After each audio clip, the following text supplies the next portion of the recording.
Montana Territory, August 1883, the sun had barely risen when Tessa Sullivan hit the water. The current of the Gallatin River was fast that morning, rain-fed and angry from the storm the night before. Her arms flailed once before she sank under. She kicked back up, gasping, skirts heavy, lungs burning.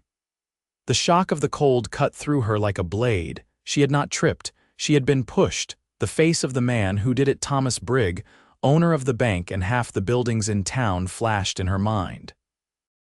His hand on her shoulder, his voice low and dangerous after she spoke up in front of the town council, daring to name him for stealing land from widows and war veterans. "You think the truth will save you," he had said. Then she had been falling. She clawed at the water, coughing, twisting to find the bank, but the river dragged her like she was nothing. Then someone was there, a splash, a strong grip around her arm, a voice, low and steady, cutting through the panic. "I got you. You're safe." Her head broke the surface again, and this time she saw him, a man in a wide-brimmed hat, soaked to the bone, pulling her toward the shore with one arm while the other fought the current. She coughed, choked, and clung to him. He dragged her up the muddy bank, both of them collapsing in the grass, breathing hard. She turned her head slowly. His face was half-shadowed by his hat, but she saw dark hair, a cut over one brow, and eyes like warm earth. "You all right?" he asked. She nodded, shivering. "I could kill him," she said, teeth chattering. "I could kill that man with my bare hands." The cowboy blinked, then sat up. "Who did this to you, Brigg?" she said. "Because I spoke the truth." The man was quiet. He stood, offered her his hand. "I'm Callum Rowe," he said. "You best come with me. You are not safe out here alone." Tessa took his hand. Callum's cabin sat a few miles outside of Bozeman. It was small, tucked between pine trees, with a barn out back and two horses watching from the fence line as he helped her inside. He handed her a dry blanket and turned his back while she stripped out of her wet dress behind the stove. She was shaking too hard to feel shy. "Why did you help me?" she asked after a long moment, seated in a chair by the fire, blanket wrapped tight. He poured her a tin cup of coffee and set it in her hands. "You were drowning," he said simply. "That was enough. You do not even know me. I know what I saw, and I know men like Brigg." She looked at him closely now. He was maybe 30, broad-shouldered, hands calloused. His shirt stuck to him, soaked through, and there was a scar on his forearm she could not stop glancing at. "I am Tessa Sullivan," she said softly. "My father was a Union surgeon. He died last winter. I took over his ledger and started helping folks with land disputes." "That is what got me in trouble," Callum nodded once. "You spoke the truth. That is no crime." "It is when it threatens a man's power," she said bitterly. "Brigg had me followed, warned me, then pushed me off a dam bridge." He was quiet for a long time, then he said, "You can stay here until you figure what to do next. I will not hide." "I am not asking you to," he said, "but you need time. Let yourself breathe, Miss Sullivan." She met his gaze. "Call me Tessa." He gave a small nod. "All right." Tessa? That night, she lay under a quilt on his cot while he slept in the chair by the fire. She watched him for a long time, the flicker of flame painting shadows across his face. He had saved her. Just appeared out of nowhere and pulled her from the river like it was nothing. But it was something. It was everything. Over the next few days, Tessa stayed. Callum showed her how to feed the horses, mend the fence, cook with the dried venison he kept in the smokehouse. He did not talk much, but he listened. And when she spoke about her father, about the families Brigg had cheated, about the day she stood in the town hall and dared to speak, he listened with his whole attention. She began to feel something deep in her chest shift. One morning, as she was walking back from the well, she found Callum splitting wood. Shirt off in the sun. Muscles moving under tanned skin, sweat running down his back. He looked up, caught her staring, and for the first time he smiled, slow, quiet, but real. "Water warm enough for you?" he asked. She flushed but lifted her chin. "Warm enough, good." She walked past him, heart thudding. That night they sat by the fire again. She reached out, took his hand without thinking. He looked down at their joined fingers. "Tessa," he said quietly. You do not have to, I want to, she said. Still he hesitated. You almost died, you are still shaken. I know, she whispered, but I feel safe here, with you. He exhaled and brought her hand to his lips just once, then held it there against his heart. A week passed, then another. Tessa did not go back to town. Not yet. She and Callum worked the land. They fixed the old chicken coop. They laughed once when a rooster chased her halfway across the yard. Something easy grew between them, something deep. She found herself watching him when he was not looking. He did the same. One night she stepped out onto the porch and found him there, staring up at the stars. I keep thinking about how fast it happened, she said. One minute I was standing, the next I was under. He turned. I think about that too.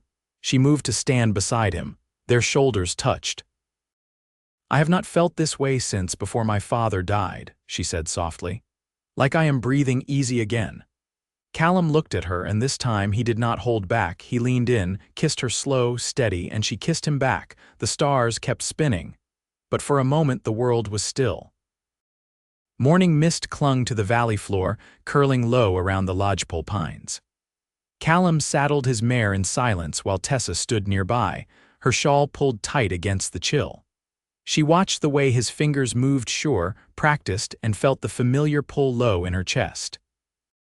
I want to ride with you today, she said, not waiting for his approval. He didn't look up. The trail's not easy.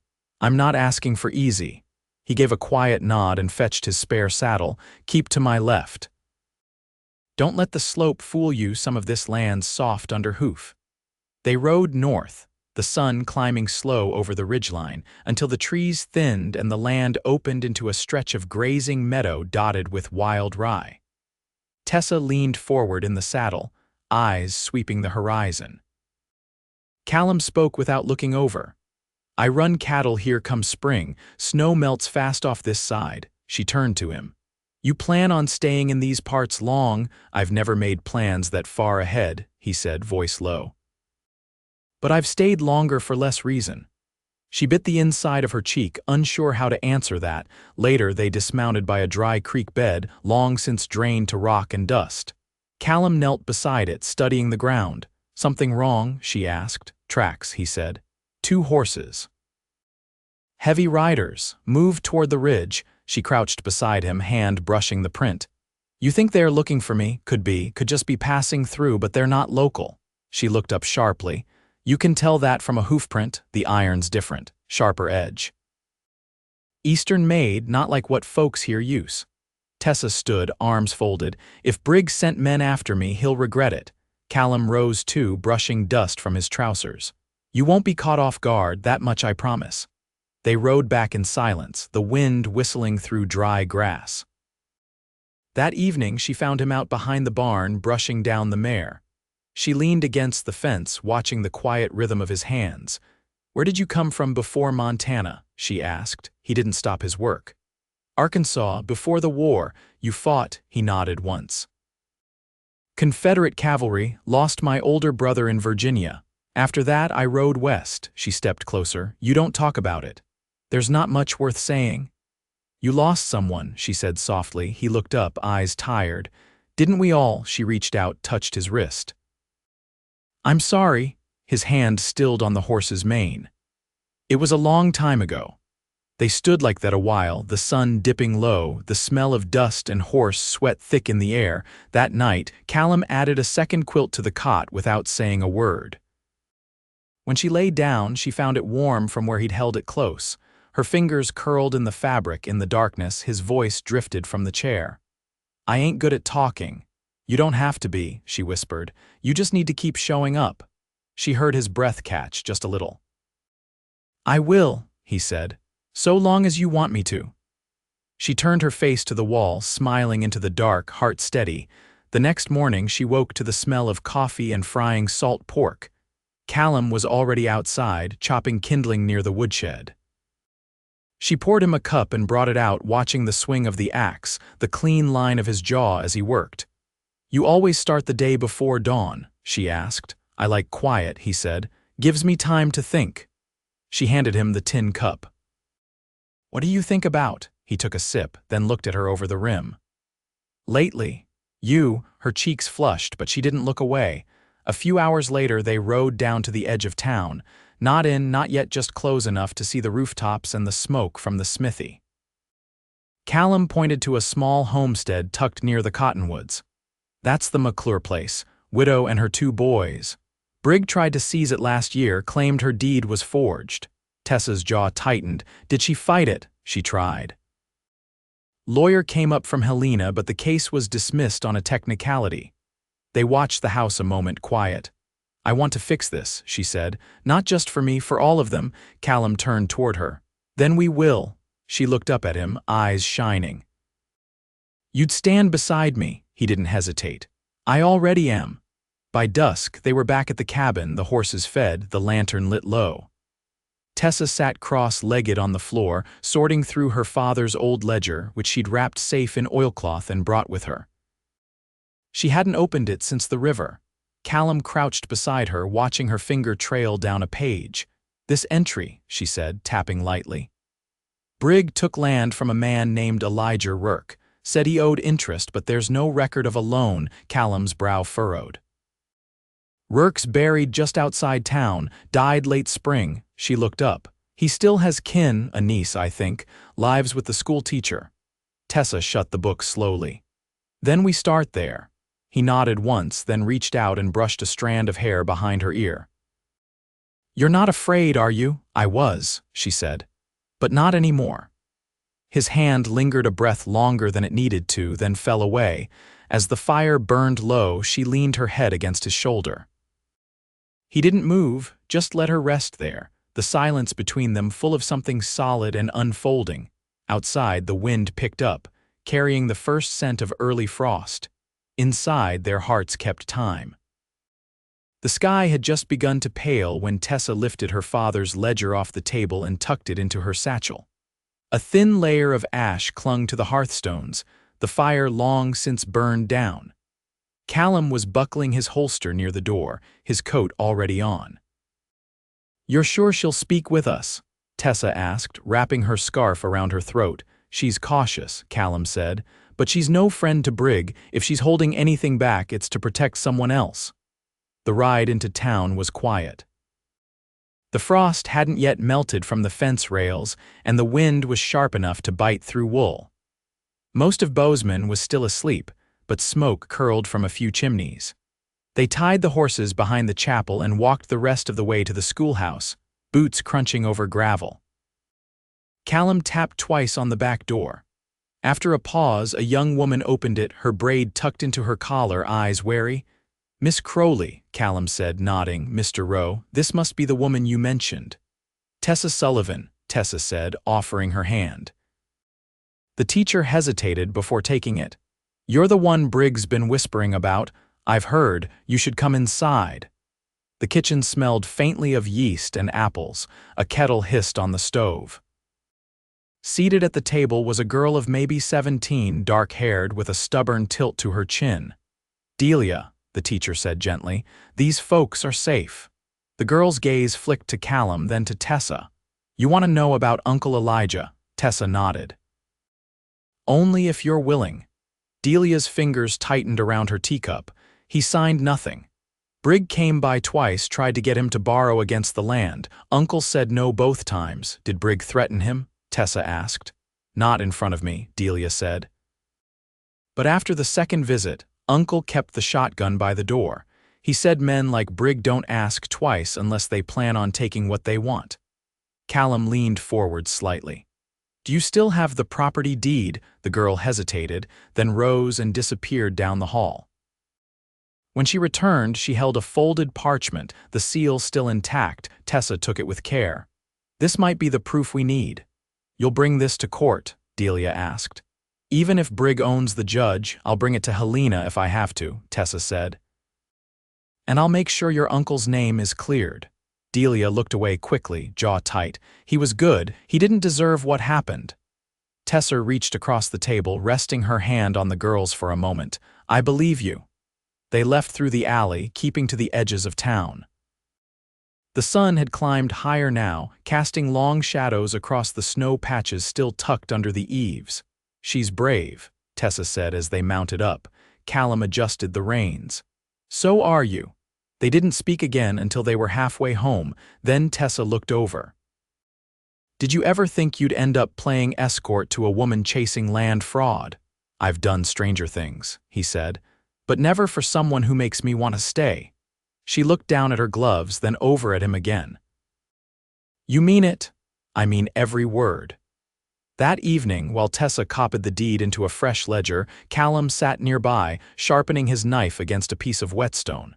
The scrape of metal and the scratch of pen were the only sounds between them. "You ever think about marriage?" Her hand paused over the page. "That's a sudden question." "I've been thinking on it for days." She turned in her chair. "What brought it on?" He set the stone aside and leaned forward, elbows on his knees. "You, me, this place, I've lived quiet a long time. But with you here, it feels fuller. Like the quiet's got edges now and you're what fills them." Tessa looked at him a long moment. "I never thought I'd have that again, not after my father, not after what Brigg did." "You do now," he said. "If you want it." She stood slowly, came to kneel in front of him, her hands resting on his thighs. "I want it." He kissed her, then not hurried, not careful, just sure. Later, wrapped in the hush of pine and firelight, Tessa lay beside him beneath the quilt, her head on his chest, listening to the steady rhythm of his breathing. "You think this will hold?" she asked. He brushed his thumb along her temple. "It already is." Outside, snow began to fall, soft and slow, covering the earth in a hush that only the mountain knew. And inside, they stayed warm. The courthouse in Helena loomed against a pale sky, its brick face weathered by snow and wind. Tessa stepped down from the wagon, boots crunching on the frozen dirt, clutching her satchel tight beneath her cloak.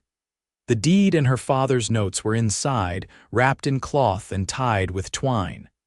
Callum stood beside her, his hand brushing hers once before they crossed the yard.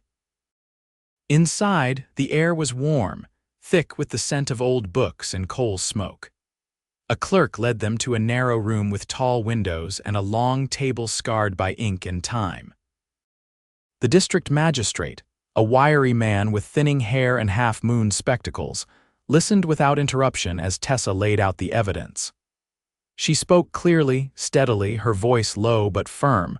When she finished, the magistrate leaned back, knuckles steepled beneath his chin.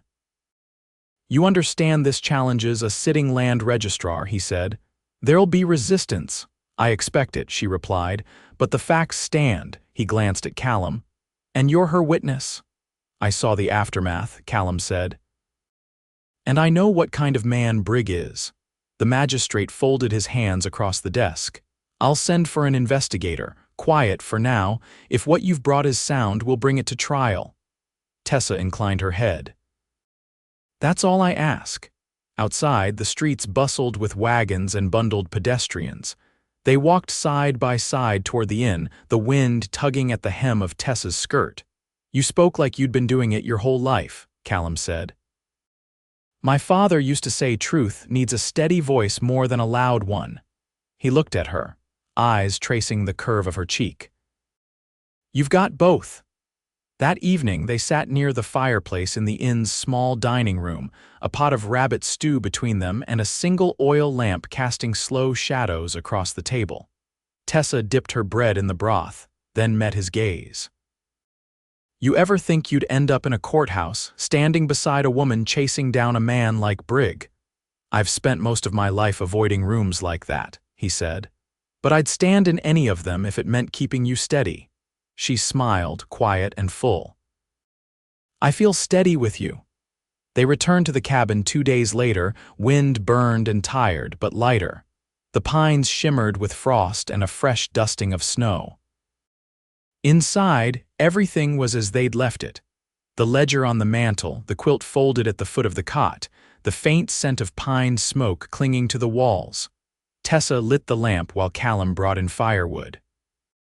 She set the satchel on the table and unwrapped the papers slowly, each one smoothed flat with care. "You ever think about building something more permanent?" she asked when he returned, his coat dusted with snow. "A home that's more than just shelter." He set the logs down and looked over at her. "Every day since you came." She crossed the room, took his hands in hers. "Then let's start." Here, together." Callum kissed her then, slow and certain, his hands warm against her spine. That night she lay in his arms, listening to the softened hush of wind against the windows. Outside, the woods held their breath beneath the snow. Inside, the quiet between them was no longer empty, it was full of promise. In the weeks that followed, they cleared the small plot near the barn, driving posts into the thawing earth, measuring with twine and chalk. She drew plans by lamplight and he built by day, each nail driven with care. Neighbors began to stop by, unasked but welcome, offering beams, hinges, a spare pane of glass. Word traveled, and with it, quiet support. One morning, Callum returned from town with a parcel wrapped in brown paper. He set it on the table beside her and stepped back. She untied the string. Inside was a sewing kit and 6 yards of calico cream with tiny blue flowers. "For the day we make it right in court," he said, "or the day we don't. Either way, I figured you'd want something new." She touched the fabric, throat thick. "You've given me more than I ever hoped for." He stepped close, brushing her hair back. "You gave me a reason to stop wandering." Snow melted into spring, and the earth softened beneath their boots. The cabin grew with them, a second room, a porch, a place for the table she'd drawn on the back of an old letter. And though nothing had been decided in court yet, the people around them began to act like it already had. Briggs' voice grew quieter, his influence thinned by the slow strength of truth taking root. One warm evening, Tessa sat on the porch steps while Callum whittled a length of pine into a spoon. The sky was streaked with rose and copper. "You ever miss the road?" she asked. He looked up from his carving. "Not once." She leaned against his shoulder. "Good." The wind stirred the prairie grass, and somewhere near the tree line a meadowlark called. They stayed like that as dusk settled, steady and sure, the fire inside already lit for the night to come. By late April, the snow was no more than memory. The gullies ran wet with meltwater, and the cottonwoods down by the river had begun to leaf out in pale green. Tessa stood in the doorway of the new cabin, watching Callum haul a load of cut boards from the wagon, his sleeves rolled, his hair damp with sweat.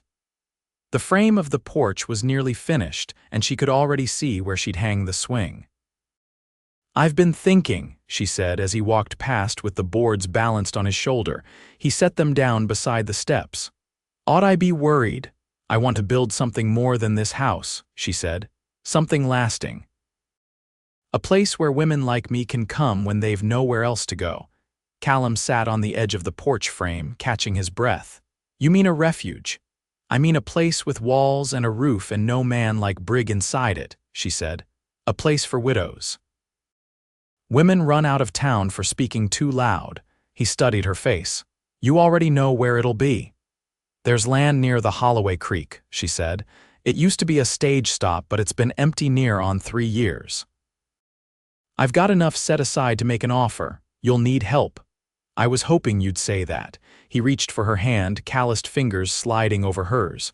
"Then we'd best start drawing plans." 2 weeks later, the summons arrived. The investigator from Helena had returned, and the magistrate had called a hearing to present the findings. Callum rode with her to town that morning, and neither of them spoke much. The courthouse was fuller than expected, with townsfolk wedged into the pews and standing along the back wall. Briggs sat stiffly beside his attorney, his face drawn tight. He didn't look at Tessa. The investigator rose and read from his findings. 3 deeds, all altered, signatures mismatched, ink inconsistent. The magistrate asked Tessa to step forward next.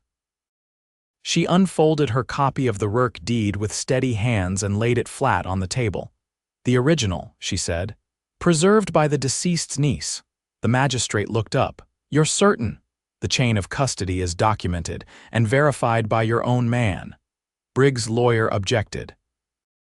The magistrate overruled him. The room was silent as the magistrate signed the ruling. Briggs' claim to the Rourke land was nullified. The other 2 cases were to be reopened. The magistrate warned that more scrutiny would follow. Outside, the light was sharper than Tessa remembered.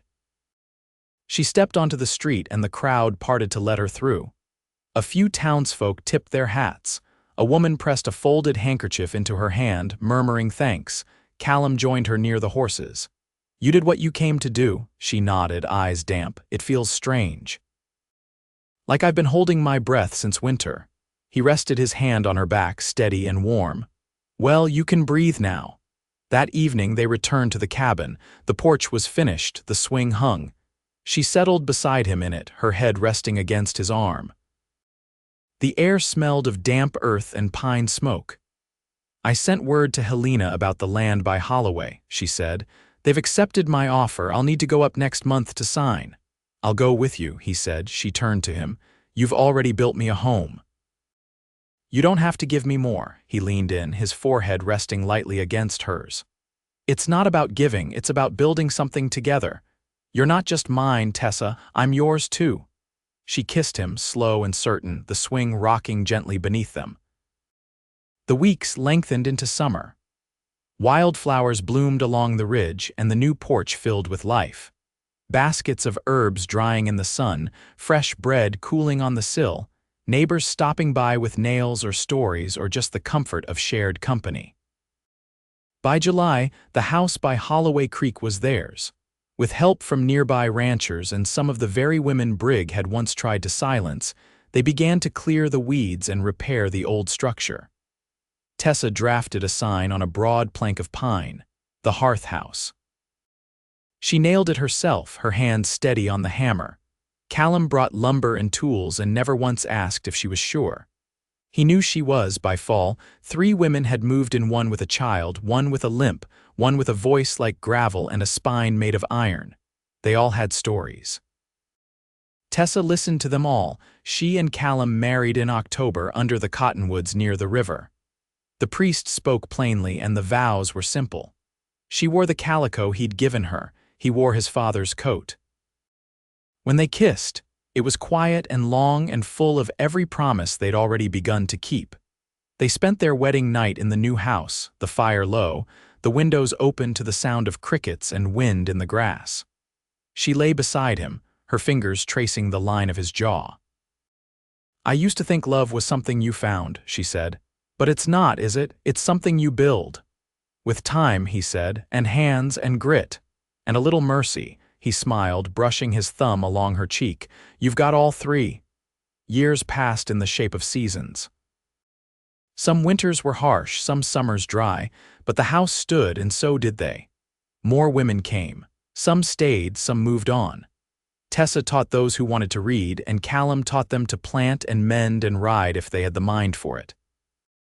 They never had children of their own, but the place was never empty. Laughter echoed off the porch most evenings. There were hands to help with the harvest, boots by the hearth, and always someone putting on the kettle. One morning, years on, Callum sat on the porch swing, a worn copy of Tessa's ledger in his lap. She stepped out with 2 mugs of coffee and handed him one. "You still read that thing?" she asked. "I like remembering how it started." She sat beside him, their knees brushing. The fields stretched golden before them, and the hills beyond were green with promise. "You ever think about how far we've come?" she asked. He looked at her, sunlight catching the line of her smile. "Every day." They sat there, watching the wind roll through the tall grass, the porch creaking gently beneath them. The world was quiet and they were home, together, always.